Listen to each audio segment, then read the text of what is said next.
الحمدللہ رب العالمین والصلاة والسلام علی سید الانبیاء والمرسلین اما بعد فاعوذ باللہ من الشیطان الرجیم بسم اللہ الرحمن الرحیم۔ الحمدللہ الہادی پروگرام میں قرآنی مختلف موضوعات پر کلام کرتے ہوئے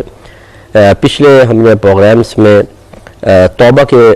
بارے میں بہت تفصیل سے کلام کیا تھا اور آپ کو بتایا تھا کہ کس گناہ پر انسان کو کس طریقے سے توبہ کرنی چاہیے۔ آج سے انشاءاللہ ہم ایک نئے موضوع کا انتخاب کریں گے، اور اگر آپ کو تھوڑا سا یاد ہو جو ریگولر دیکھنے والے ہیں وہ جانتے ہیں کہ اصل میں ہم شرعی احکام کی طرف آئے تھے کہ اللہ تبارک و تعالی نے قرآن عظیم میں بہت سارے احکام ذکر کیے ہیں۔ انسان کو چاہیے کہ ان احکام کو غور سے پڑھے کہ وہ اللہ تبارک و تعالی کی طرف سے گویا کہ بندوں کے لیے ایک آزمائش رکھی گئی ہے کہ اس کے اوپر پورا اترنے کی کوشش کرے، اور جب بھی اللہ تبارک و تعالیٰ کوئی آزمائش بندے کے لیے مقرر فرماتا ہے تو یقیناً اس میں تکلیف ہوتی ہے، پریشانی ہوتی ہے، اذیت ہوتی ہے، انسان کو بہت سی چیزوں سے لڑنا پڑتا ہے، تب کہیں جا کے وہ اس آزمائش پہ پورا اتر کے اپنے اللہ تبارک و تعالیٰ کی رضا حاصل کرنے میں کامیاب ہوتا ہے۔ اگر ہم قرآن عظیم کا مطالعہ کریں تو دیگر بے شمار احکامات کے ساتھ ساتھ اللہ تبارک و تعالیٰ نے بے شمار مقامات پر صبر کی تلقین فرمائی ہے، اس کا حکم ارشاد فرمایا ہے کہ ہم صبر اختیار کریں۔ پہلے میں اس سے متعلق ایک دو آیات عرض کرتا ہوں، پھر صبر کسے کہتے ہیں، اس کی کتنی اقسام ہوتی ہیں اور اس کے کیا کیا فضائل اور فائدے دنیا اور آخرت کے حساب سے ہیں، اور پھر ہمیں صبر کو کیسے حاصل کرنا چاہیے اور اپنی طبیعت میں موجود، اپنے قلب میں موجود بے قراری اور بے صبری کو کس طرح دور کرنا چاہیے، انشاءاللہ اس پر کلام ہوگا۔ اللہ تبارک و تعالی نے ارشاد فرمایا کہ یا ایھا الذین آمنوا اصبروا وصابروا، اے ایمان والو صبر کرو اور صبر میں دشمنوں سے آگے رہو، یعنی صبر کرو اور صبر میں آگے بڑھ جاؤ، یعنی دشمنوں سے آگے بڑھو۔ اگر دشمن تم پر حملہ کرتے ہیں تو استقامت سے مقابلہ کرو، تو گویا کہ اس میں اللہ تبارک و تعالی نے صبر کا حکم ارشاد فرمایا، اور جب اللہ تبارک و تعالی کسی چیز کا حکم ارشاد فرما دے اور ادھر کوئی ایسا قرینہ، ایسی نشانی یا علامت موجود نہ ہو کہ جس سے ظاہر ہو رہا ہو کہ یہاں کسی کو کسی کام پر سختی سے کچھ کہنا مراد نہیں ہے بلکہ مشورہ ہے، اگر ایسا ہو جائے تو پھر وہ چاہے حکم والے الفاظ ہوں وہ چیز ہم پر واجب نہیں ہوتی ہے، لیکن اس طرح کی کوئی علامت یا قرینہ موجود نہ ہو تو جو اللہ تعالی حکم ارشاد فرمائے، جس کو عربک میں امر کہتے ہیں، تو وہ امر وجوب کے لیے ہوتا ہے کہ وہ چیز ہم پر واجب ہو جاتی ہے کہ ہم کریں، یعنی لازم ہو جاتی ہے۔ تو اب صبر جو ہے وہ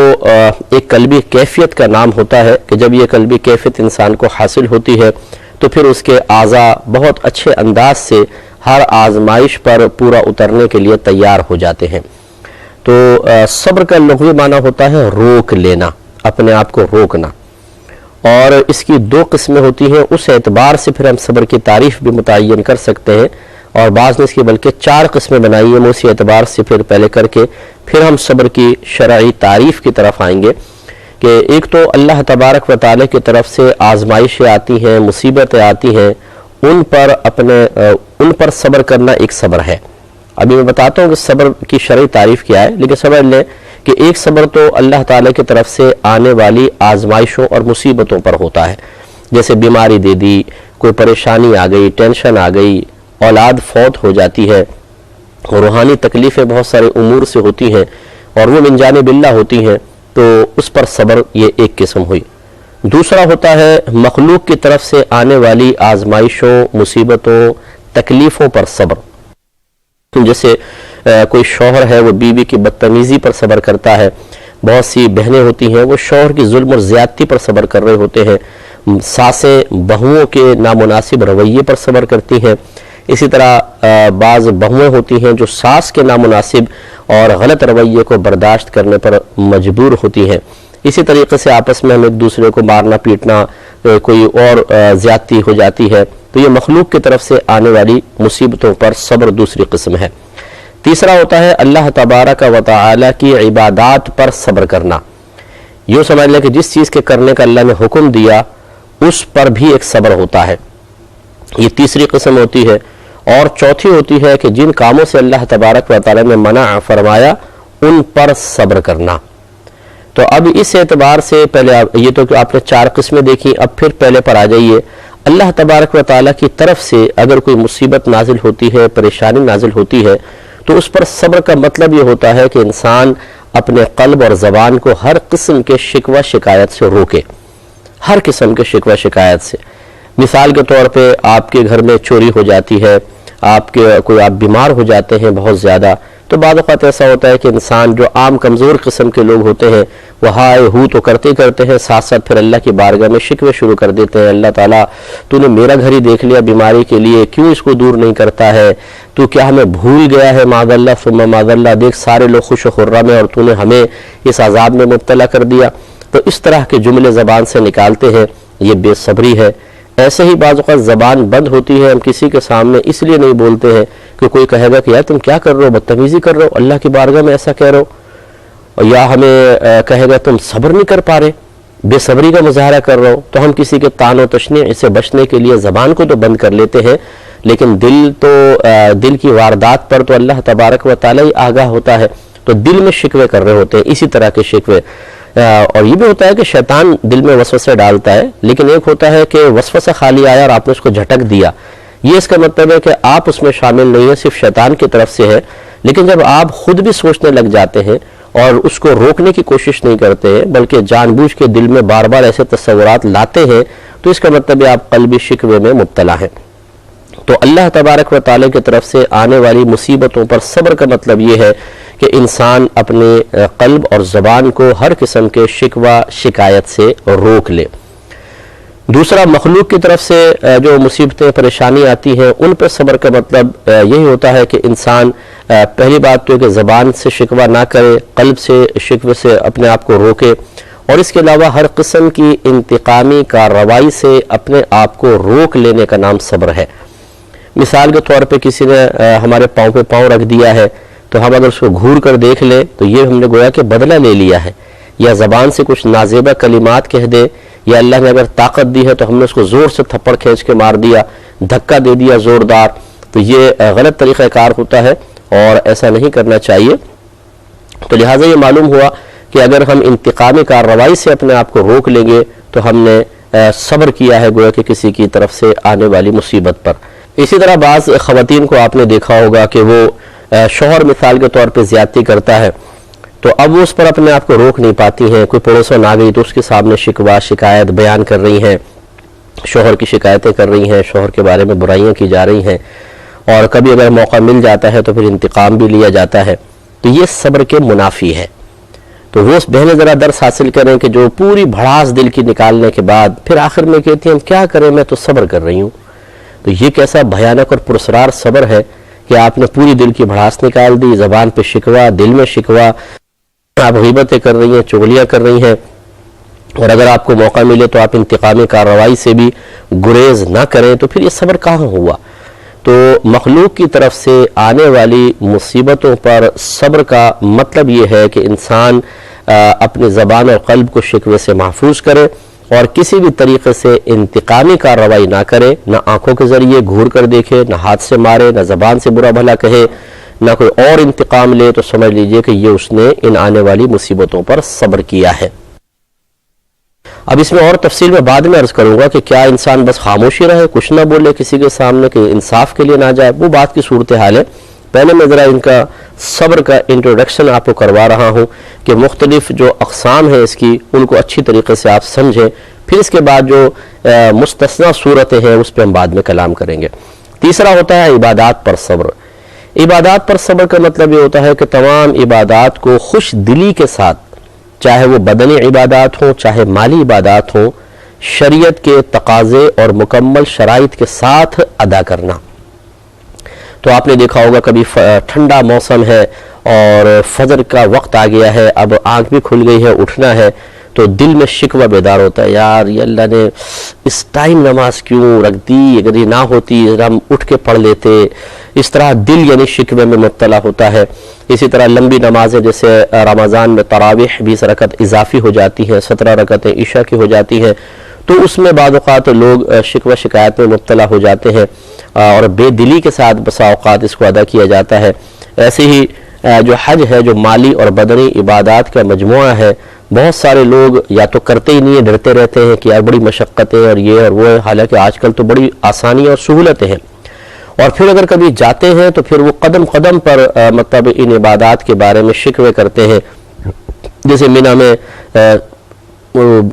رش ہے بہت زیادہ، میدان عرفات میں ہے، مزدلفہ میں ہے، کنکری مارتے ہوئے بہت زیادہ رش ہوتا ہے، گرمی لگتی ہے، کیونکہ گھر کسی آسائشیں اور سہولتیں تو ہر ایک کو میسر نہیں ہوتی ہیں۔ جو وی آئی پی حج کرتے ہیں وہ تو الگ بات ہے، جو بیچارے عام نارمل حج کرتے ہیں ان کو یقیناً بہت ساری آزمائشوں کا سامنا کرنا پڑتا ہے، تو بسا اوقات وہ ان عبادات کے بارے میں شکوہ شکایت میں مبتلا ہو جاتے ہیں، ان کے ارکان کی ادائیگی میں خوش دلی نہیں ہوتی، بلکہ بیزاریت اور ایک بوجھ سمجھ کر، جیسے ایک سر سے کوئی بلا معاذ اللہ ٹالنی ہے، کوئی بوجھ اتار کے پھینکنا ہے، اس طریقے سے وہ عبادت کو کر رہے ہوتے ہیں۔ یہ صبر کے منافی ہے، خوش دلی کے ساتھ عبادت ادا کرنا اور مکمل شرائط کے ساتھ۔ جیسے آپ نے دیکھا ہوگا بعض لوگ ہوتے ہیں جلدی جلدی نماز پڑھتے ہیں، تیزی کے ساتھ نماز پڑھتے ہیں، گویا کہ اب وہ نماز چھوڑنا بھی ان کا ضمیر گوارا نہیں کر رہا ہوتا، لیکن اس کی ادائیگی بھی پھر اس طریقے سے نہیں کرتے جیسا مطلوب شرع ہے۔ جلدی جلدی رکوع کریں گے، سجدے کریں گے، بس معاذ اللہ ثم معاذ اللہ یہ بوجھ اتر جائے سر سے ایک ذمہ داری کا، اور بس۔ اور انہوں نے کرنا کیا ہوتا ہے؟ کچھ بھی نہیں کر رہا ہوتا، نماز پڑھنے کے بعد بیٹھنا ہے، کوئی ڈرامہ دیکھنا ہے، دوستوں سے باتیں کرنی ہے، فٹ پاتھ پہ جا کے بیٹھ جانا ہے، یا اور کسی اپنی دنیاوی ایکٹیویٹیز میں مصروف ہو جانا ہے، لیکن بس عبادت ادا کرتے ہوئے دل پہ ایک بوجھ سا آ جاتا ہے۔ یہ بھی صبر کے منافی ہے۔ تو عبادات کی ادائیگی پر صبر کا مطلب یہی ہے کہ بڑی خوش دلی کے ساتھ اور مکمل شرعی تقاضے کے ساتھ اس کو ادا کریں گے تو ہم یہ کہیں گے کہ یہ ان عبادات پر صبر کرنے والا ہے۔ ایسے ہی مالی عبادات میں زیادہ انسان تکلیف محسوس کرتا ہے، کیونکہ فطرتاً مال سے بڑی محبت ہوتی ہے اور انسان نہیں چاہتا کہ یہ مال اس سے جدا ہو۔ لہذا اگر آپ کسی خاتون کو حساب کر کے بتائیں کہ جو سونا لے کر آپ عرصہ دراز سے بڑے مزے سے بیٹھی ہوئی ہیں اور یہ سمجھتی ہیں کہ جی میں تو کوئی کماتی نہیں ہوں، تو یہ ہم کہاں سے زکوٰۃ ادا کریں، تو پھر یہ پتہ چلے گا تو خیر آخرت میں۔ لیکن جب اگر کیلکولیشن کر کے ان کو بتا دیا جائے کہ آپ کی تو جی 4-5 لاکھ زکوٰۃ بن رہی ہے، ہائے ہائے 4-5 لاکھ نا بابا نا، تو ایک دم دل چھوٹا سا ہو جاتا ہے۔ یہ نہیں سوچتے کہ یہ تو اللہ نے مال دیا ہے، اسی میں سے اللہ کی بارگاہ میں دیں گے، اور اس کا وعدہ ہے کہ جو دو گے تو اس کے بدلے میں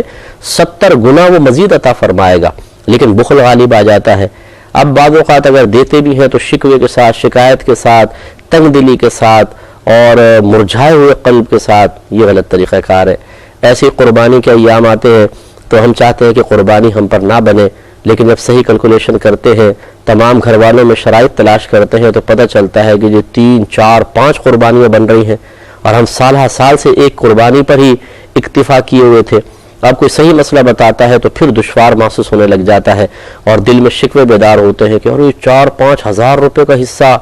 8,000 روپے کا حصہ، 8,000 نکل جائیں گے، تو وہ دل میں مطلب بے قراری سی پیدا ہوتی ہے، ناپسندیدگی پیدا ہوتی ہے۔ حالانکہ میرے آقا صلی اللہ علیہ وسلم نے ارشاد فرمایا کہ قربانیوں کو خوش دلی کے ساتھ کرو۔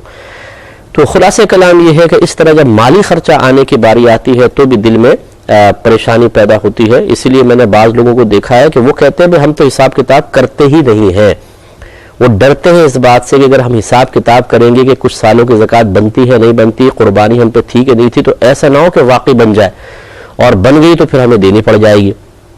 تو وہ سمجھتے ہیں کہ اگر ہم حساب کتاب نہیں کریں گے تو ہو سکتا ہے میدان محشر میں اللہ تبارک و تعالی ہمیں اس لیے چھوڑ دے کہ اس کو تو بھی پتہ نہیں تھا نا کہ اس پہ قربانی بن گئی یا زکوٰۃ واجب ہوگی، اس لیے اس کو چھوڑ دو۔ حالانکہ یہ جہالت عظیمہ ہے۔ جو حساب کتاب کر کے دے دے تو نجات پائے گا، اور جو سیکھے ہی نہیں اور حساب کتاب ہی نہ کرے، یہ عدم ادائیگی کا گناہ علیحدہ،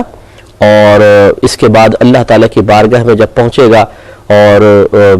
دیر کرنا، تاخیر کرنے کا گناہ بھی ساتھ لے کر وہاں پر جائے گا تو سخت عذاب ہوگا۔ اس وقت اس کا احساس ہوگا کہ کاش میں دنیا میں سارا حساب کر کے، چاہے سونے کی ایک بالی بھی نہ بچتی تو میں سب کچھ دے دیتی یا دے دیتا مرد اگر ہو تو،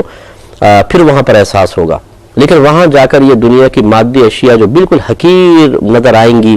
آخرت کے انعامات کے مقابلے میں، جن کو آج ہم سینے سے لگا کر اللہ کو ناراض کرنا پسند کر لیتے ہیں، لیکن زکوٰۃ اور قربانی وغیرہ کے لیے قلبی خوشدلی کے ساتھ تیار نہیں ہوتے ہیں، وہاں جا کے ان کی کمائیگی کا احساس ہوگا، اور انسان اپنے آپ کو کہے گا میں کتنا بڑا بیوقوف تھا کہ اتنی معمولی سی چیز اللہ کی بارگاہ میں دیتے ہوئے میں نے بخل محسوس کیا۔ اس وقت پھر شرم و عار اس کو گھیر لے گی، اگر اللہ ناراض ہوا تو پھر وہاں شرمندہ ہونا نفع نہیں دے گا، پھر عذاب ہے۔ تو خلاصہ کلام یہ ہے کہ عبادات پر صبر کا مطلب یہ ہوا کہ بدنی عبادت ہو یا مالی عبادت ہو، دل میں یا زبان سے ان کی ادائیگی کے سلسلے میں کوئی شکوہ بیدار نہ ہو، خوش دلی کے ساتھ ان کو ادا کرے، تمام شرعی تقاضے ملحوظ ہونے چاہیے، شرائط اور قیودات جو شریعت نے بیان کی ان سب کا لحاظ ہوگا تو انشاءاللہ عز و جل پھر ہم یہ کہیں گے یہ عبادات کی ادائیگی پر صبر کرنے والا ہے۔ چوتھا ہوتا ہے اللہ تبارک و تعالیٰ نے جن کاموں سے منع فرمایا جیسے گناہ ہے، ان گناہوں سے بچنے پر صبر کرنا۔ اور یہ میں آپ کو بتا دوں کہ صبر کی چاروں اقسام میں سے یہ سب سے افضل قسم ہوتی ہے، اس کا ثواب سب سے زیادہ ہوتا ہے، اور اس کی وجہ یہ ہے کہ جو عمل نفس پر جتنا زیادہ گراں گزرتا ہے اللہ تبارک و تعالیٰ اس پر اتنا ہی زیادہ ثواب عطا فرماتا ہے۔ تو گناہ سے بچنا سب سے زیادہ مشکل کام ہے۔ ایک وقت میں آدمی نماز بھی پڑھ لیتا ہے، روزے بھی رکھ لیتا ہے، اس کے لیے آسان ہے، لیکن گناہ سے بچنا بہت مشکل کام ہے۔ تو اس کے لیے یقینی سی بات ہے کہ گناہوں کی معرفت ہونی چاہیے، اور گناہوں پر صبر کا مطلب یہ ہے کہ انسان پوری کوشش اور قوت کے ساتھ ان گناہوں سے اپنے آپ کو بچائے، اور اس بچانے میں بھی خوش دلی ہو، شکوہ شکایت نہ ہو۔ مثال کے طور پہ ایک شخص ایک مووی اچھی آئی ہے لیکن اس میں سین خراب قسم کے ہیں اور وہ دیکھنے کے قابل نہیں ہے، تو اب کسی نے اس کو کہا کہ دیکھو یار یہ گناہ ہے، یہ نہ دیکھو، رک گیا، لیکن رک تو گیا، پھر دل میں کہہ رہا ہے یار کاش یہ نہ ملتا نا تو بہت اچھا تھا، پہلے دیکھ لیتا بعد میں منع کرتا تو ٹھیک ہے، اب مزہ خراب کر دیا اس نے، اب ضمیر بھی نہیں مان رہا کہ میں دیکھوں، اور اس شخص نے روک لیا، نفس مکمل طور پہ وہاں پہ کھینچ رہا ہے۔ تو پھر بعض اوقات ایسا ہوتا ہے کہ انسان رکتا تو ہے لیکن خوش دلی کے ساتھ نہیں، بلکہ دل میں برا بھلا کہتے ہوئے رک رہا ہوتا ہے، تو یہ رکنا کمال نہیں ہے۔ اس پہ انشاءاللہ مزید کلام کریں گے، لیکن نیکسٹ پروگرام میں وآخر دعوانا ان الحمدللہ رب العالمین۔ میں بحث سکوں یہ